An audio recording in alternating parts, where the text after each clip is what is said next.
यह घटना 22 जनवरी की ठंड की सुबह की है, जब चंबा जिले के भरमौर क्षेत्र में बर्फबारी ने सब कुछ ढक लिया। दूर दूर तक सन्नाटा था, बस हवा में बर्फ के टुकड़े उड़ रहे थे। विक्रम और सूरज दो युवा मित्र थे जो भरमाड़ी माता के मंदिर की पहाड़ियों पर चढ़ने का प्लान बना चुके थे। उनके साथ था उनका वफादार कुत्ता सेरा, जो हमेशा की तरह उनके कदमों से कदम मिलाकर चलता रहता था। विक्रम ने सूरज से कहा कि यार सूरज, आज का दिन बहुत खास होगा। विक्रम ने उत्साह से कहा, मंदिर की ऊंचाई से चंबा का नज़ारा देखने का मजा कुछ और ही होगा। हाँ, मगर मौसम थोड़ा खतरनाक लग रहा है। सूरज ने एक हल्की सी चिंता जताई, फिर कहा कि बर्फबारी बहुत ज़्यादा हो गई है, तुम हमेशा चिंता करते हो। विक्रम हंसते हुए बोला, चलो सेरा को भी एक अच्छा एडवेंचर मिलेगा। सूरज ने सिर झुकाया और दोनों साथ चल पड़े। सेरा, उनका कुत्ता, उन दोनों के पीछे पीछे दौड़ रहा था, कभी उनके आगे और कभी उनके साथ। यह कुत्ता विक्रम और सूरज के साथ बचपन से था और हमेशा उनका साथ नहीं छोड़ता था। वह एक छोटा सा काला और सफ़ेद रंग का कुत्ता था, जिसकी आंखों में एक अजीब सा साहस और प्यार था। जैसे जैसे वे पहाड़ों की चढ़ाई पर बढ़े, मौसम और अधिक खराब होता गया।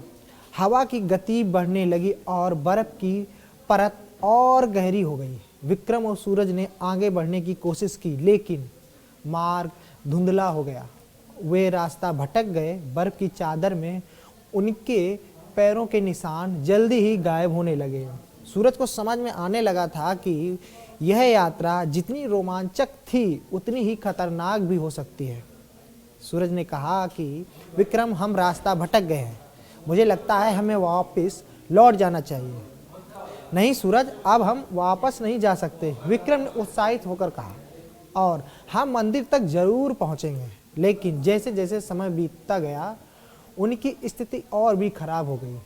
हवाएं तेज हो गईं और बर्फ की परतें इतनी घनी हो गईं कि पैदल चलना भी मुश्किल हो गया।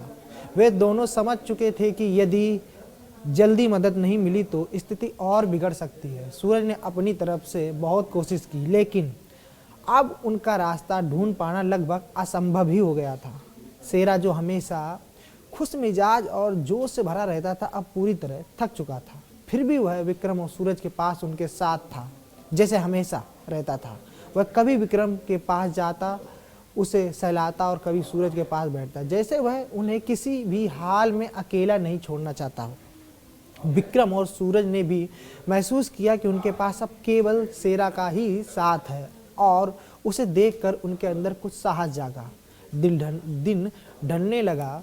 दोनों ने अपने परिवारों से संपर्क करने की कोशिश की और आखिरी बार यह बताने की सोची कि वह सुरक्षित है। विक्रम ने अपनी माँ को कहा, माँ, हम ठीक हैं, बर्फ का तूफान है, लेकिन हम मंदिर तक पहुँचने वाले हैं।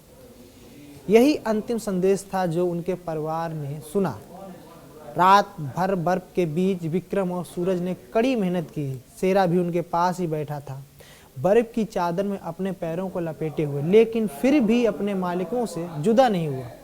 सूरज ने एक बार विक्रम से कहा, क्या हमें मदद मिलने वाली है? विक्रम ने एक गहरी सांस ली। हमें खुद ही रास्ता खोजना होगा, उसने कहा। लेकिन सूरज जानता था कि यह स्थिति उनके नियंत्रण से बाहर हो चुकी है। सर्दी और बर्फ में उनकी ताकत जवाब दे चुकी है। सूरज ने धीरे से विक्रम से कहा, हम अब बच नहीं पाएंगे। तो विक्रम बोला। विक्रम ने सिर झुकाया, लेकिन उसने कभी हार नहीं मानी। विक्रम सूरज ने तय किया कि वह सुबह तक किसी भी हालत में मदद के लिए सिग्नल देंगे। उन्होंने एक पेड़ के नीचे आश्रय लिया और बर्फ से बचने की कोशिश की। सुबह के समय जब भारतीय वायुसेना का हेलीकॉप्टर सर्च ऑपरेशन के लिए उड़ा, तो हेलीकॉप्टर की आवाज़ सुनकर विक्रम और सूरज की उम्मीदें फिर से जाग गईं। दोनों ने एक आखिरी प्रयास किया और अपनी स्थिति बताने के लिए हेलीकॉप्टर के पास इशारा किया, लेकिन वे किसी भी हालात में उन तक नहीं पहुंच पाए। हेलीकॉप्टर के पायलट ने स्थिति को जायजा लेकर एक सटीक रास्ता तैयार किया। वायुसेना ने एक टीम भेजी और जल्द ही विक्रम और सूरज की खोज शुरू की गई। उस समय तक दोनों युवक बहुत थक चुके थे और उनके शरीर में बची खुची ऊर्जा भी समाप्त हो गई थी। दूसरे दिन वायुसेना की टीम ने दोनों युवकों के सब बरामद किए। विक्रम का शव एक पेड़ के पास पाया गया और सूरज का शव पास के एक नाले में मिला। लेकिन शेरा, विक्रम, सूरज का कुत्ता दोनों शवों के पास बैठा हुआ था। वह बहुत थका हुआ था, लेकिन उसने कभी अपने मालिकों का साथ नहीं छोड़ा। उसकी वफादारी ने पूरी रेस्क्यू टीम को हैरान कर दिया। वायुसेना के हेलीकॉप्टर ने दोनों शवों के नीचे लाने का काम किया और शेरा को भी सुरक्षित स्थान पर लाया। टीम ने शेरा को मेडिकल सहायता प्रदान की, लेकिन उसकी आंखों में एक अजीब सा साहस और भरोसा था, जैसे वह जानता था कि उसका काम खत्म हो चुका था। विक्रम और सूरज की मौत ने पूरे इलाके को शोक में डुबो दिया, लेकिन शेरा की वफादारी ने हर किसी को महसूस कराया कि सच्ची मित्रता और प्यार क्या होता है। उनकी मौत से यह स्पष्ट था कि जीवन में जितनी भी कठिनाइयां हों, सच्ची वफादारी और दोस्ती हमेशा इंसान के साथ रहती है, चाहे वह जीवित हो या मृत। आपकी खबर कैसी लगी कमेंट करके बताएं।